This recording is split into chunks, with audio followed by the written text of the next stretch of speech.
অবিরাম চড়ছে মহাকালের ঘড়ির কাঁটা।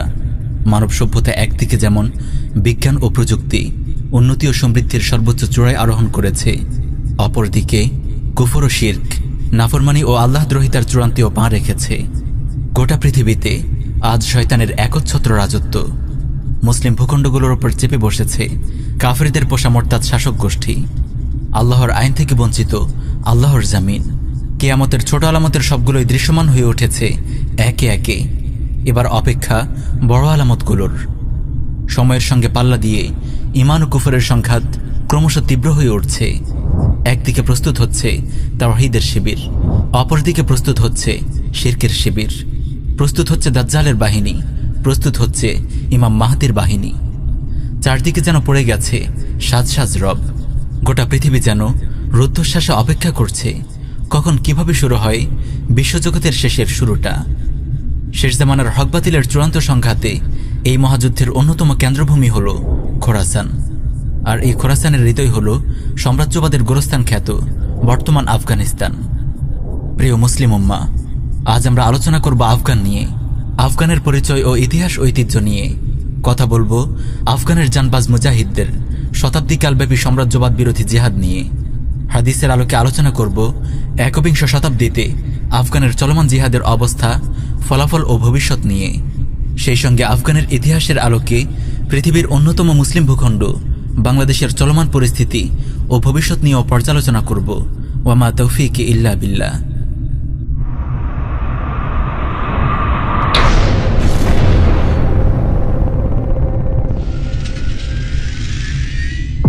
খোরাসান আসন্ন মহাযুদ্ধের ময়দান। ইসলামের ইতিহাসের এক বিখ্যাত ভূখণ্ড হল খোরাসান। বর্তমান ইরানের উত্তর পূর্বাঞ্চল, প্রায় সমগ্র আফগানিস্তান, দক্ষিণ তুর্কমেনিস্তান, তাজিকিস্তান ও উজবেকিস্তানের এক বিস্তীর্ণ অঞ্চল নিয়েছিল বৃহত্তর ইসলামী খোরাসান। এই অঞ্চলের উত্তর সীমায় ছিল আমু দরিয়া, পশ্চিমে কাস্পিয়ান সাগর, দক্ষিণে মধ্য ইরানের মরু অঞ্চল এবং পূর্বে মধ্য আফগানিস্তানের পার্বত্য উচ্চভূমি। এই খোরাসান আসন্ন মহাযুদ্ধের অন্যতম কেন্দ্রভূমি। এই মহাযুদ্ধে মুসলিমদের নেতৃত্ব দেবেন ইমাম মাহদী আলাইহিস সালাম, আর কুফার বিশ্বের নেতৃত্বে থাকবে পাপিষ্ঠ দাজ্জাল। আর ইমাম মাহদীর সহযোগী বাহিনীদের অন্যতম অভয়ারণ্য হল এই খোরাসান। এই বিশ্বযুদ্ধের মাধ্যমে কুফার বিশ্বের নিউ ওয়ার্ল্ড অর্ডারের পতন হবে এবং মুসলিম উম্মাহ গোটা বিশ্বের একচ্ছত্র নেতৃত্বের আসনে সমাসীন হবে। দুনিয়া জুড়ে কায়েম হবে খেলাফা আলা মিনহাজিন নবুয়া। সেই সঙ্গে অভিশপ্ত ইহুদিদের কবল থেকে উদ্ধার করা হবে পবিত্র ভূমি ফিলিস্তিন ও প্রথম কিবলা বাইতুল মাকদিস। সুনানে ইবনে মাজা, মুসনাদ আহমদ ও মুস্তাদরাকে হাকিম সহ আর অনেক হাদিস গ্রন্থে সহিহ সনদে বর্ণিত হয়েছে, রাসূলুল্লাহ সাল্লাল্লাহু আলাইহি ওয়াসাল্লাম ইরশাদ করেন, তাতলুর রায়াতুস সুদু মিন কিবালিল মাশরিকি ফায়ুকাতিলুনাকুম কিতালান লাম ইউকাতিলুহু কওমুন ইযা রাআইতুমুহু ফাবায়িউহু ওয়ালাউ হাবওয়ান আলা সালজি। পূর্ব দিক থেকে কালো পতাকাবাহী বাহিনীর আবির্ভাব ঘটবে। তারা তোমাদের বিরুদ্ধে এত কঠিন লড়াই করবে যা ইতিপূর্বে কোনো জাতি করেনি। তাদেরকে আবির্ভূত হতে দেখলে তোমরা বরফের উপর হামাগুড়ি দিয়ে হলেও তাদের দলে যোগ দেবে। এখানে পূর্ব দিক বলতে খোরাসান বোঝানো হয়েছে, কারণ জাজিরাতুল আরবের পূর্ব দিকে তৎকালীন খোরাসান ছিল উল্লেখযোগ্য মুসলিম আবাদী। বিষয়টি সুনানুত তিরমিজে ইমাম তিরমিজি বর্ণিত একটি হাদিস থেকে স্পষ্ট হয়। সুনানে তিরমিজিতে এসেছে, রাসূলুল্লাহ সাল্লাল্লাহু আলাইহি ওয়াসাল্লাম ইরশাদ করেন, তাখরুজু মিন খোরাসান রায়াতুন সুদুন লা ইয়ারুদ্দুহা শাইউন হাত্তা তুনসাবা বিইলিয়া। খোরাসান থেকে কালো পতাকাবাহী সৈন্যদল বের হবে। এই সেনাদলকে কোনো কিছুই রুখতে পারবে না। অবশেষে এই পতাকা ফিলিস্তিনের জেরুজালেম নগরীতে গিয়ে গেড়ে দেওয়া হবে। মুসনাদে আহমদে বর্ণিত অপর একটি হাদিসে এসেছে, রাসূলুল্লাহ সাল্লাল্লাহু আলাইহি ওয়াসাল্লাম ইরশাদ করেন, ইযা রাআইতুমুর রায়াতিস সুদা ক্বাদ জাআত মিন কিবালি খোরাসান ফাআতুহা ফাইন্না ফিহা খলিফাতুল্লাহিল মাহদী। যখন তোমরা খোরাসানের দিক থেকে কালো পতাকাবাহী বাহিনী আসতে দেখবে তখন তাদের দলে যোগ দেবে, কারণ তাদের মাঝে খলিফাতুল্লাহ মাহদী থাকবেন। এছাড়াও অসংখ্য হাদিসে একই বক্তব্য ধ্বনিত হয়েছে। এই খোরাসানের হৃৎপিণ্ড হল বর্তমান আফগানিস্তান। তাই তো যুগ যুগ ধরে আফগানের রাজনৈতিক পরিস্থিতিতে আমরা রাসূলুল্লাহ সাল্লাল্লাহু আলাইহি ওয়াসাল্লামের ভবিষ্যৎবাণীর নিখুঁত মিল খুঁজে পাই। চলুন প্রথমে সংক্ষেপে আফগানের পরিচয় জেনে নেওয়া যাক। আফগানের পরিচয় ও ভূপ্রকৃতি। আফগানিস্তানের পশ্চিমে ইরান, উত্তর পশ্চিমে তুর্কমেনিস্তান, উত্তর উজবেকিস্তান এবং তাজিকিস্তান, পূর্বে চীন এবং পূর্ব ও দক্ষিণে পাকিস্তান। কাবুল আফগানের রাজধানী। রাজধানী ব্যতীত আফগানিস্তানের প্রধান শহর 4টি: জালালাবাদ, কান্দাহার, হেরাত ও মাজারি শরীফ। মোট 31টি প্রদেশ নিয়ে আফগান। মোট জনসংখ্যার 99.7% মুসলিম। আফগানের আয়তন 2,51,830 বর্গমাইল। আয়তনের দিক দিয়ে এটি বাংলাদেশ থেকে প্রায় 5 গুণ বড়। ওয়ার্ল্ডোমিটারের তথ্য অনুযায়ী 2020 সাল পর্যন্ত আফগানের জনসংখ্যা ছিল 3,89,28,000। আফগানের প্রধান ভাষা পশতুন ও ফার্সি। আফগানের সংখ্যাগরিষ্ঠ জনগণ হল পশতুন। তারা সাধারণত পড়াশোনা করতে যায় মিশরের আল আসহারে, ভারতের দারুল উলুম দেওবন্দে এবং পাকিস্তানের বিভিন্ন কওমি মাদ্রাসায়। প্রিয় দর্শক, এবার আমরা আলোচনা করব আফগানিস্তানের সংক্ষিপ্ত ইতিহাস নিয়ে। আফগান সাম্রাজ্যবাদের গোরস্থান।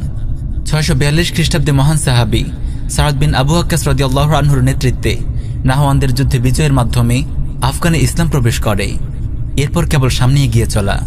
ধীরে ধীরে পুরো আফগান উদ্ভাসিত হয় ইসলামের চোখ জোড়ানো আলোয়। সুলতান মাহমুদ গজনবীর স্মৃতি বিজড়িত এই আফগানের ইতিহাস নানান উত্থান পতনে ঘেরা। বীর মুজাহিদ আহমদ শাহ আবদালী রাহমাহুল্লাহ ছিলেন গোটা আফগানিস্তানের সর্বপ্রথম স্বাধীন সম্রাট। তিনি আফগানিস্তানকে একটি স্বতন্ত্র রাষ্ট্রের রূপ দিয়েছিলেন। তার পূর্বে আফগান ছিল অন্য রাজ্য বা সাম্রাজ্যের অংশ বিশেষ। 1761 সালে শাহ ওয়ালিউল্লাহ মুহাদ্দিস দেহলভী রাহিমাহুল্লাহর আহ্বানে তিনি পানিপথের তৃতীয় যুদ্ধে মারাঠা শক্তির বিরুদ্ধে এক মোবারক জিহাদে অবতীর্ণ হন। এই অসম যুদ্ধে তিনি মুসলিমদের অস্তিত্বের জন্য হুমকি হয়ে ওঠা মুশরিক মারাঠা বাহিনীকে ছিন্নভিন্ন করে দেন। মারাঠারা চেয়েছিল ভারতের মুসলিম মুঘল সাম্রাজ্যের পতন ঘটিয়ে ভারত জুড়ে অখণ্ড হিন্দু রাজ্য প্রতিষ্ঠা করতে। কিন্তু আফগান বীর মুজাহিদ আহমদ শাহ আবদালী জিহাদ ফি সাবিলিল্লাহর মাধ্যমে মুশরিকদের এই স্বপ্ন ধূলিসাৎ করে দেন। প্রিয় উম্মাহ, ইতিহাস পুনরাবৃত্ত হয়। আজ আপনারা দেখছেন মারাঠাদের প্রেতাত্মা ভারতের হিন্দুত্ববাদী শক্তি আজ আবার অখণ্ড হিন্দু রাজ্য প্রতিষ্ঠার প্রস্তুতি নিচ্ছে। ভারতের রাষ্ট্রীয় মুশরিক বাহিনী এবং আরএসএস আর বাংলাদেশের হিন্দুত্ববাদী সরকার ইসকন ও হিন্দু মহাজোট সর্বশক্তি নিয়ে এগিয়ে যাচ্ছে উপমহাদেশের মাটি থেকে ইসলাম ও মুসলিমদেরকে নিশ্চিহ্ন করে দেওয়ার ঘৃণ্য পরিকল্পনা নিয়ে। এই সর্বনাশা বিপর্যয়কে রুখতে হলে বীর মুজাহিদ আহমদ শাহ আবদালীর মুজাহিদ বাহিনীর মতো মুসলিম উম্মাহকে আবারও জেগে উঠতে হবে জিহাদ ফি সাবিলিল্লাহর ঝান্ডা হাতে। প্রিয় দেশবাসী, জাতির জীবনে কখনো এমন সময় আসে যখন দিনের অন্য সব মেহনত ছাপিয়ে দাওয়াহ ইরদাদ ও জিহাদ ফি সাবিলিল্লাহর গুরুত্ব বড় হয়ে ওঠে। শাহ ওয়ালিউল্লাহ মুহাদ্দিস দেহলভী রাহিমাহুল্লাহ যখনই উম্মাহর এই অবস্থা দেখেছিলেন তখনই তিনি জিহাদের অনিবার্যতার কথা বুঝতে পেরেছিলেন। তাই তো তিনি সঙ্গে সঙ্গে জিহাদি তৎপরতা শুরু করে দিয়েছিলেন। মুসলিম উম্মাহকে দাওয়াহ ইরদাদ ও জিহাদের পথে আহ্বান করেছিলেন। আহমদ শাহ আবদালীকে হিন্দুত্ববাদী মারাঠা শক্তির বিরুদ্ধে জিহাদের ময়দানে অবতীর্ণ হওয়ার আহ্বান জানিয়েছিলেন। আজ সেই হিন্দুত্ববাদীরা আবারও সংগঠিত হয়েছে। অখণ্ড ভারত প্রতিষ্ঠার সেই নাপাক উদ্যোগ আবার শুরু হয়েছে। আবারও তারা এই উম্মাহকে গিলে খাওয়ার জন্য তাদের কালো থাবা বিস্তার করেছে। এখন সময়ের সবচেয়ে গুরুত্বপূর্ণ প্রশ্ন হল, শাহ ওয়ালিউল্লাহর সন্তানদের দায়িত্ব এখন কি হবে?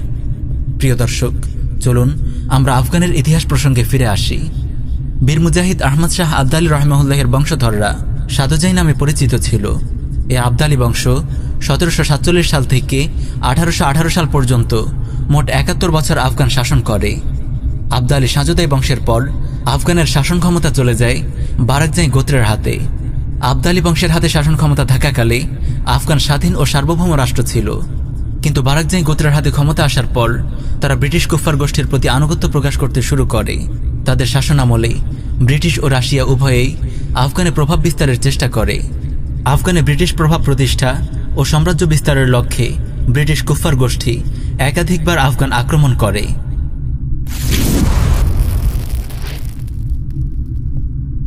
আফগানে ব্রিটিশ শাসন প্রতিষ্ঠার লক্ষ্যে 1838 সালে ইন্ডিয়ার গভর্নর জেনারেল লর্ড অকল্যান্ড আফগানের বিরুদ্ধে যুদ্ধ ঘোষণা করে। 1839 সালে তারা কাবুল দখল করে নেয়। কিন্তু সাম্রাজ্যবাদী কুফার ব্রিটিশের এই আক্রমণ তাদের শতাব্দীর সবচেয়ে বড় সামরিক বিপর্যয়ের কারণ হয়। আফগান মুজাহিদদের হাতে একে একে নিহত হয় কমান্ডার আলেকজান্ডার বার্নাস ও সেনাপতি উইলিয়াম ম্যাকনাক্টেন সহ অসংখ্য উচ্চপদস্থ সেনা অফিসার। 1842 সালে কাবুল থেকে পালানোর পথে ব্রিটিশ সেনাবহরের ওপর হামলে পড়ে মুজাহিদ বাহিনী। কুফার ব্রিটিশ বাহিনীর 16,500 সৈন্যের প্রায় সবাই নিহত হয়। মাত্র একজন ব্রিটিশ কোনো ক্রমে যান নিয়ে জালালাবাদ ঘাঁটিতে ফিরতে সক্ষম হয়। সেই ভাগ্যবান সৈনিকটির নাম উইলিয়াম ব্রাইডন।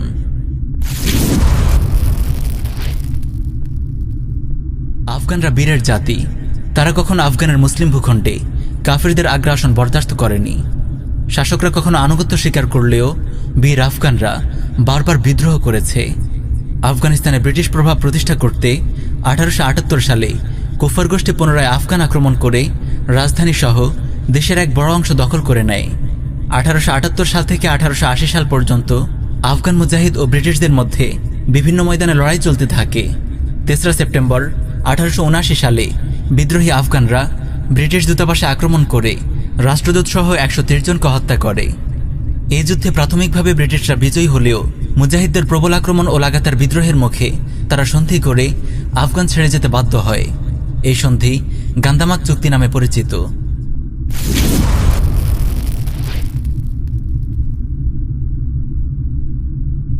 1919 সালে আফগানের ক্ষমতা দখল করে আমির আমানুল্লাহ খান।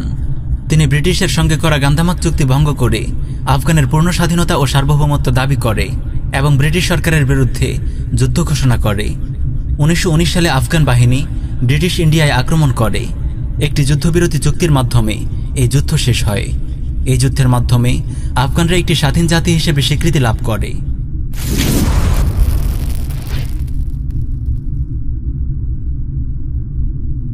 ২য় বিশ্বযুদ্ধের পর স্নায়ুযুদ্ধের সময় আফগানের বৃহত্তম প্রতিবেশী রাষ্ট্র সোভিয়েত ইউনিয়ন আফগানে প্রভাব বিস্তার করতে শুরু করে। সামাজিক, সাংস্কৃতিক ও সামরিক প্রতিটি অঙ্গনে রাশিয়া কমিউনিজমের বিষবাষ্প ছড়াতে থাকে।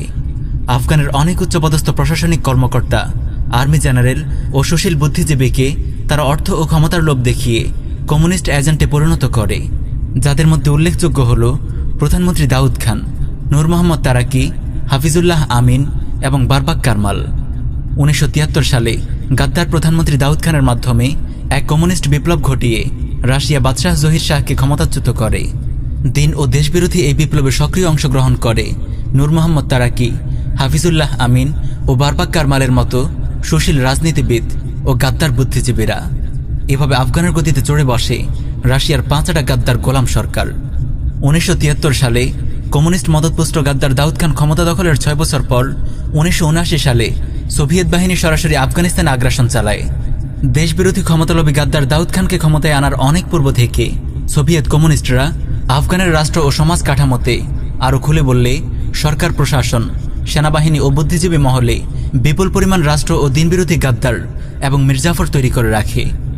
প্রিয় দেশবাসী, ইতিহাস বারবার পুনরাবৃত্ত হয়। সোভিয়েত আগ্রাসন পূর্ববর্তী সময়ে আফগান কমিউনিস্টরা যে পরিস্থিতি সৃষ্টি করেছিল, ঠিক একই পরিস্থিতি আজ আপনারা দেখতে পাচ্ছেন বাংলাদেশে। ভারতের হিন্দুত্ববাদী মালাউন মুশরিকরা গাদ্দার দাউদ খানের মতো বাংলাদেশে ক্ষমতায় বসায় বিশ্বাসঘাতক আওয়ামী সরকারকে। মুক্তিযুদ্ধের পক্ষের শক্তি, ভারত মুক্তিযুদ্ধের সহযোগী, বঙ্গবন্ধুর চেতনা, এসব সস্তা স্লোগান তুলে তারা বাংলাদেশের স্বাধীনতা ও সার্বভৌমত্ব ধীরে ধীরে তুলে দিচ্ছে আগ্রাসী হিন্দুত্ববাদীদের হাতে। দেশের পরিস্থিতির দিকে তাকালে আপনারা পরিষ্কার বুঝতে পারবেন, সামরিক আগ্রাসনের পূর্বে কমিউনিস্ট সোভিয়েত যেভাবে আফগানের রাষ্ট্র ও সমাজ কাঠামোতে অসংখ্য মির্জাফর তৈরি করেছিল, ঠিক তেমনি হিন্দুত্ববাদী ভারতও বাংলাদেশের সরকার, প্রশাসন, সেনাবাহিনী, মিডিয়া ও বুদ্ধিজীবী মহলে দেশের মাটি ও মানুষের সঙ্গে বিশ্বাসঘাতকতাকারী অসংখ্য গাদ্দার তৈরি করেছে। হিন্দুত্ববাদী মুশরিকদের পেইড এজেন্ট এই গাদ্দারদের জেনে রাখুন। যুদ্ধের চেতনা, মুক্তিযুদ্ধের চেতনা, স্বাধীনতার মূল চেতনা, এই মুক্তিযুদ্ধের চেতনা, মুক্তিযুদ্ধের চেতনা, এই মুক্তিযুদ্ধের যে চেতনা, কিন্তু মুক্তিযুদ্ধের চেতনা জিনিসটা কি? যারা মুক্তিযুদ্ধের চেতনার নামে অর্থ ও ক্ষমতার লোভে হিন্দুত্ববাদী ভারতের কাছে এদেশের মাটি ও মানুষকে তুলে দেওয়ার চক্রান্ত করছে, বাংলাদেশে হিন্দুত্ববাদী শক্তির উগ্র অভ্যুত্থান এবং মুক্তিযুদ্ধের গালভরা স্লোগান তোলা মির্জাফরদের দিনবিধ্বংসী ও দেশবিরোধী চক্রান্ত নিয়ে আমরা ইনশাআল্লাহ আলাদা ডকুমেন্টারিতে আলোচনা করব। চলুন সোভিয়েত আফগান যুদ্ধে ফেরত যাওয়া যাক। দাউদ খান প্রেসিডেন্ট হওয়ার পর অল্প কয়েক বছরের মধ্যেই সোভিয়েত গাদ্দারদের মাঝেই ক্ষমতা নিয়ে দ্বন্দ্ব শুরু হয়ে যায়। 1978 সালে 30 এপ্রিল রাষ্ট্রপতি ভবনে ট্যাঙ্ক চালিয়ে দাউদ খান পরিবারের সকল সদস্যকে হত্যা করে ক্ষমতা দখল করে নূর মোহাম্মদ তারাকি। কমিউনিস্টদের 5টা গোলাম তারাকি ক্ষমতা হাতে পেয়ে সমাজতন্ত্রকে রাষ্ট্রীয় আদর্শ হিসেবে গ্রহণ করার ঘোষণা দেয়।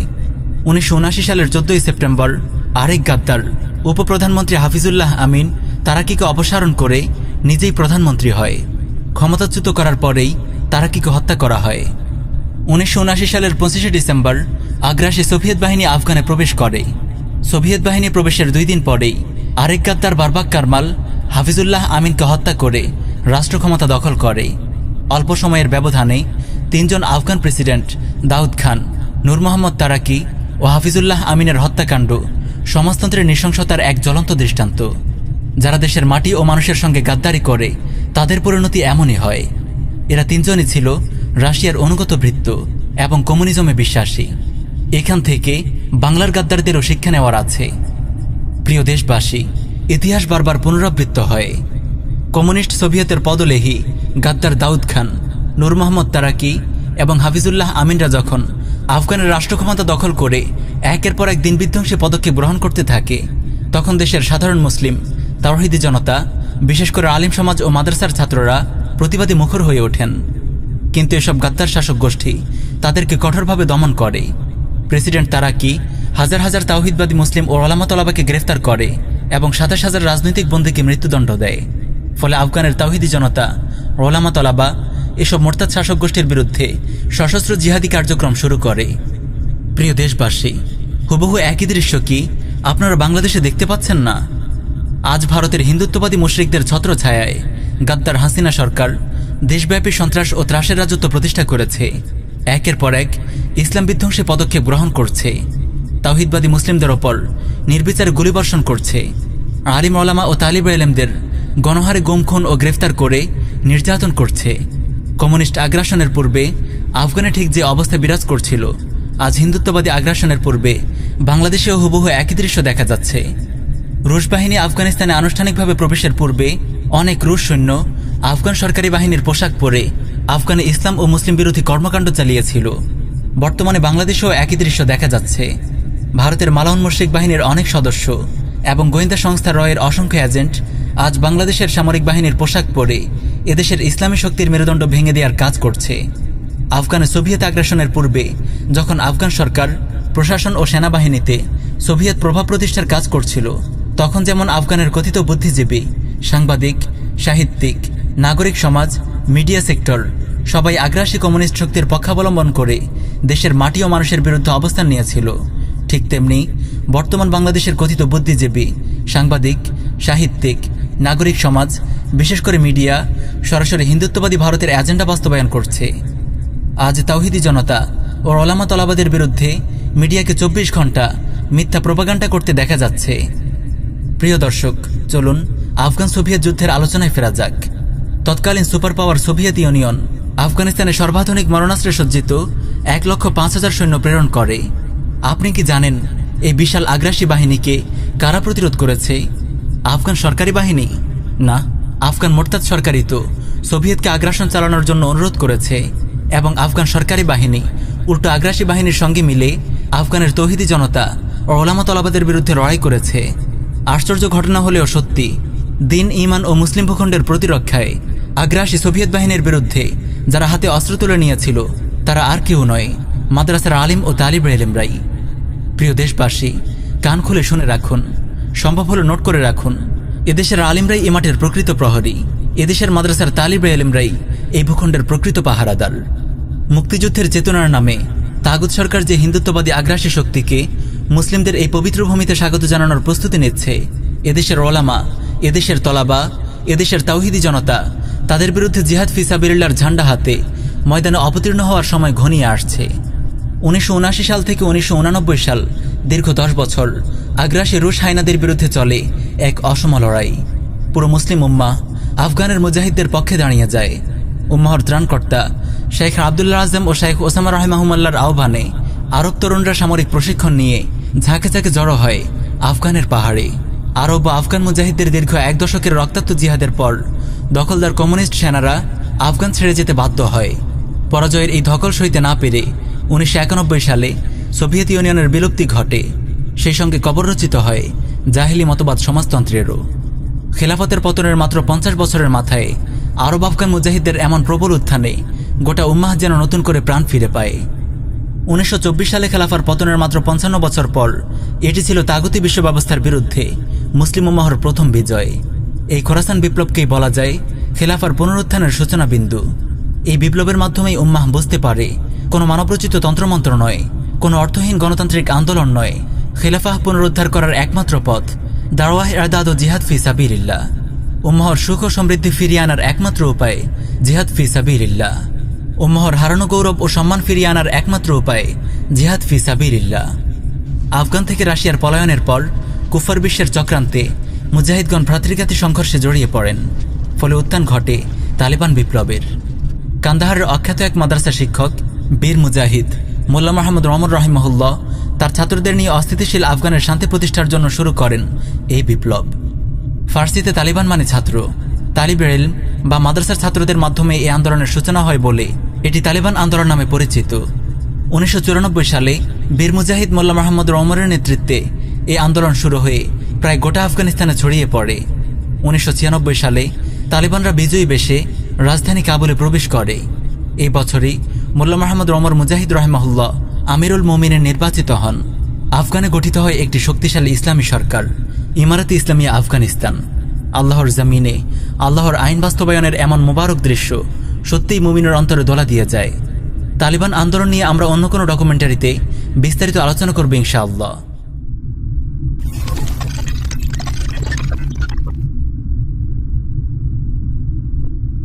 কথিত সুপার পাওয়ার সোভিয়েত ইউনিয়নের পতনের পর 90-এর দশকে ইসলামী খেলাফার স্বপ্নদ্রষ্টা মুজাহিদ নেতৃবৃন্দ নতুন উদ্যমে ঝাঁপিয়ে পড়ে ইরদাদ ও জিহাদের এক নতুন ময়দানে। খেলাফাহ পুনরুদ্ধারের লক্ষ্যে তারা এক দীর্ঘমেয়াদী পরিকল্পনা গ্রহণ করে। কিভাবে জাতিসংঘ কেন্দ্রিক তাগুতি বিশ্ব ব্যবস্থাকে গুঁড়িয়ে চুরমার করে তার ধ্বংসাবশেষের ওপর ইসলামী খেলাফার নিশান ওড়ানো যায়। সোভিয়েত ইউনিয়নের পর নতুন সুপার পাওয়ার হিসেবে আবির্ভূত হয় কুফরি গণতন্ত্রের ধ্বজাধারী মার্কিন যুক্তরাষ্ট্র। তাই উম্মাহর জিন্দাদিল মুজাহিদরা সাপের মাথা মার্কিন যুক্তরাষ্ট্রকেই টার্গেট করে। 9/11-এর মোবারক হামলার মাধ্যমে তারা জড়িয়ে পড়ে খেলাফাহ প্রতিষ্ঠার এক অসম লড়াইয়ে। আল্লাহর কতিপয় জানবাজ সৈনিকদের এই দুর্বার অভিযান তাগুতি বিশ্ব ব্যবস্থার মর্মমূল পর্যন্ত কাঁপিয়ে তোলে। এই হামলার মাধ্যমে সাপের মাথা মার্কিন যুক্তরাষ্ট্রকে তার নিরাপদ অবস্থান থেকে বের করে টেনে আনা হয় আফগানের পাহাড়ে, আফ্রিকার মরুতে এবং মধ্যপ্রাচ্যের জোড়াবালিতে। মুজাহিদের পছন্দ অনুযায়ী ভূমিতে যুদ্ধ করতে বাধ্য করা হয় তাকে। 9/11-এর মোবারক হামলার জবাবে 2001 সালের 7 অক্টোবর আমেরিকা ও ব্রিটেন আফগান আক্রমণ করে। এরপর শুরু হয় এক অসম লড়াই। 2003 সালে ন্যাটো জোটের 50টি রাষ্ট্র 1,30,000 সৈন্য নিয়ে আফগানে প্রবেশ করে। তালেবান মুজাহিদরা জড়িয়ে পড়ে এক দীর্ঘমেয়াদী জিহাদে। প্রিয় দর্শক, চিন্তা করে দেখুন, সংখ্যায় অতি অল্প, শক্তিতে দুর্বল ও প্রায় নিরস্ত্র তালেবান মুজাহিদদের গোটা কুফার বিশ্বের বিরুদ্ধে এই লড়াই নিঃসন্দেহে বদরের জিহাদেরই একটি বাস্তব নমুনা। মাত্র 60,000 তালেবান মুজাহিদ লড়েছে গোটা সাম্রাজ্যবাদী শক্তির বিরুদ্ধে। কুফার জোট শুরুতে এটিকে খুব সহজ যুদ্ধ ভাবলেও সময়ের সঙ্গে তারা বুঝতে পেরেছে তালেবান মুজাহিদদের বিরুদ্ধে জয়লাভ দিবাস্বপ্ন বই কিছুই নয়। 2001 সাল থেকে 2020 প্রায় 2 দশকের এই লড়াই যুক্তরাষ্ট্রের ইতিহাসের সবচেয়ে দীর্ঘস্থায়ী যুদ্ধ। কিন্তু এই যুদ্ধের ফলাফল কি? পাজুক আফগান নিউজ নামের একটি সংবাদ সংস্থা 2020 সালের 3 নভেম্বর থেকে 2021 সালের 3 ফেব্রুয়ারি পর্যন্ত 4 মাস ব্যাপী একটি জরিপ পরিচালনা করে। এই জরিপের ফলাফলে দেখা যায় বর্তমানে আফগানিস্তানের শতকরা 52% অঞ্চল সম্পূর্ণ তালেবান নিয়ন্ত্রণাধীন, যেখানে তারা ইসলামী শরিয়াহ কায়েম করেছে, আর বাকি অঞ্চল হয় তাগুত সরকার নিয়ন্ত্রিত অথবা সেখানে জিহাদ চলছে। এটি তো তাগুত সরকার প্রভাবিত নিউজ এজেন্সির জরিপ। বর্তমানে তালেবান মুজাহিদগণ বিজয়ের যে পর্যায়ে আছে, এতে অনায়াসে বলা যায় আফগানের শতকরা 80% অঞ্চল তালেবান নিয়ন্ত্রণাধীন, অন্তত তালেবান প্রভাবিত। এই দীর্ঘ লড়াইয়ে ক্লান্তশ্রান্ত কুফফার জোট তালেবান মুজাহিদদের সঙ্গে সন্ধি করে পালানোর রাস্তা খুঁজছে বেশ কয়েক বছর ধরে। অবশেষে 2020 সালের 29 ফেব্রুয়ারি কাতারের রাজধানী দোহায় মার্কিন প্রেসিডেন্ট ডোনাল্ড ট্রাম্প তালেবান মুজাহিদদের সঙ্গে একটি লজ্জাজনক চুক্তি সম্পন্ন করে। চুক্তি অনুযায়ী পরবর্তী 24 মাসের মধ্যে আমেরিকা ও ন্যাটো জোট আফগান থেকে তাদের সকল সৈন্য প্রত্যাহার করবে। একটি জঙ্গি সংগঠনের সাথে তো আর চুক্তি করা যায় না, তাই চুক্তি করার পূর্বে তারা নাকে খত দিয়ে তালেবানকে জঙ্গি সংগঠনের তালিকা থেকে বাদ দিয়েছে। যেই তালেবান জঙ্গিদের বিরুদ্ধে তারা দীর্ঘ 20 বছর যুদ্ধ করেছে, 2 দশক পরে এসে হায়া শরমের মাথা খেয়ে তাদের বলতে হয়েছে তালেবান জঙ্গি সংগঠন নয়। শুধু তাই নয়, চুক্তির পর গত 29 ফেব্রুয়ারি 2020 কনজারভেটিভ পলিটিক্যাল অ্যাকশন কনফারেন্স সিপ্যাকে দেয়া এক ভাষণে মার্কিন প্রেসিডেন্ট মিস্টার ট্রাম্প বলে, তালিবানরা মহান যোদ্ধা। And I'll say this for the Taliban, they're great fighters, you know that, obviously they're great fighters. All you have to do is ask the Soviet Union, are they great fighters? They are great fighters. সুবহানাল্লাহ। জিহাদ যুগে যুগে এভাবেই মুসলিম উম্মাহকে সম্মানিত করেছে এবং কাফিরদেরকে লাঞ্ছিত ও অপদস্থ করেছে। 1 মার্চ 2020 সালে বিবিসি প্রকাশিত একটি রিপোর্টে এসেছে, ব্রাউন ইউনিভার্সিটির একদল গবেষক কস্ট অব ওয়ার প্রজেক্ট নামক একটি গবেষণা প্রতিবেদন প্রকাশ করে। এই প্রতিবেদনে বলা হয়, আফগান যুদ্ধে ব্যয়ের যে সরকারি হিসেব দেখানো হয়েছে তা যথেষ্ট কম।